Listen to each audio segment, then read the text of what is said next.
మీ business ఏదైనా మీ ఊర్లో promotion చేయాలంటే అది సుమన్ టీవీతోనే సాధ్యం. ఇప్పుడే సంప్రదించండి. మేషరాశి వారికి శని వ్యయ స్థానంలో ఉన్నాడు అంటే అనేకమైనటువంటి వ్యర్థపు ఖర్చులు కూడా చేస్తారు.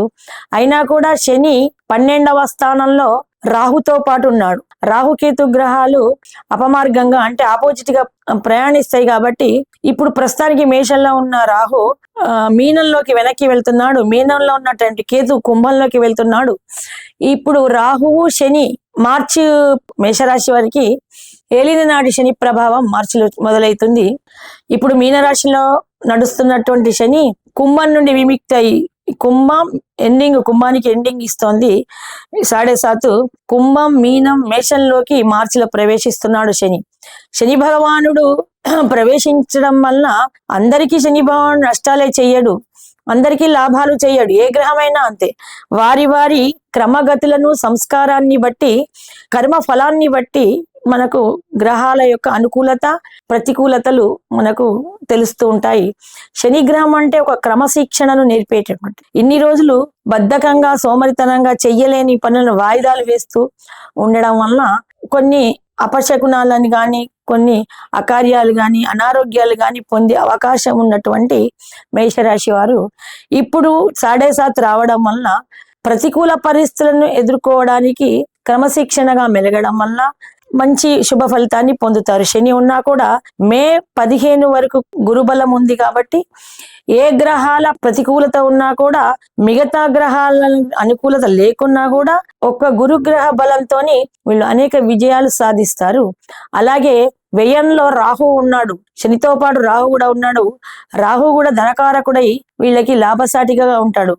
అలాగే ఇప్పుడు ఉన్నటువంటి కఠినమైన పరిస్థితులు కొంత అనారోగ్యము వచ్చే సూచనలు ఉంటాయి. దాన్ని క్రమశిక్షణతోని దైవ ఉపాసనతోని మనం ముందుగానే చెప్పుకున్నాము. మేషరాశి వారికి దైవానుకూలత, అందులో ముఖ్యంగా త్రిమాతల యొక్క అనుగ్రహము, త్రిశక్తి అంటే దుర్గాదేవి యొక్క అనుగ్రహము చాలా గొప్పగా ఉంటుంది.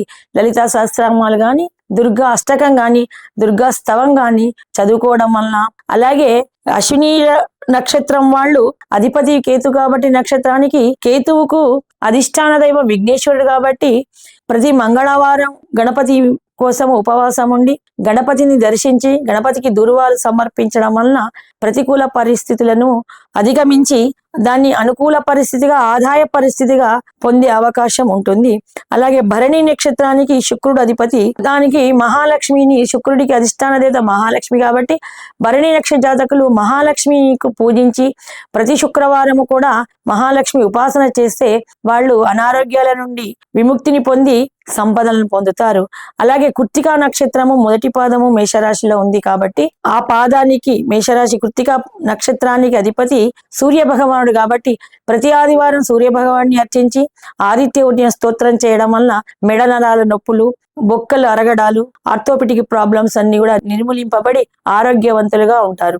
మొత్తానికి మనం జాతకరీత్యా సంవత్సరం అంతా చూడబోతే రాబోయే 5 నెలల వరకు జనవరి 1 నుంచి మే 15 ఎండింగ్ వరకు కూడా దాదాపుగా జూన్ వరకు కూడా మేషరాశికి అత్యధిక ఆదాయము, ప్రమోషన్లు, ఉద్యోగ ఉన్నతులు, వ్యాపార లాభాలు, వ్యవసాయ లాభాలు ఇవన్నీ కూడా ఉంటాయి.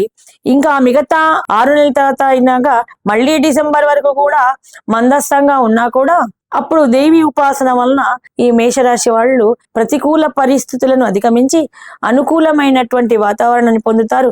మొత్తానికి ఈ మేషరాశికి జాతక పరంగా గత కృత పాపాల వలన కృత కర్మల వలన సంగమించేటువంటి దుష్పరిమాణాలన్నీ కూడా పోగొట్టుకొని సంవత్సరాంతం వరకు వీరు దేవి ఉపాసన చేయడం వల్ల మొత్తం 9 పాదాల వాళ్ళు అంటే టోటల్ మేషరాశి వాళ్ళు దేవి అనుగ్రహంతో శుభ ఫలితాలను పొందుతారని మనకు జాతకం తెలుస్తోంది.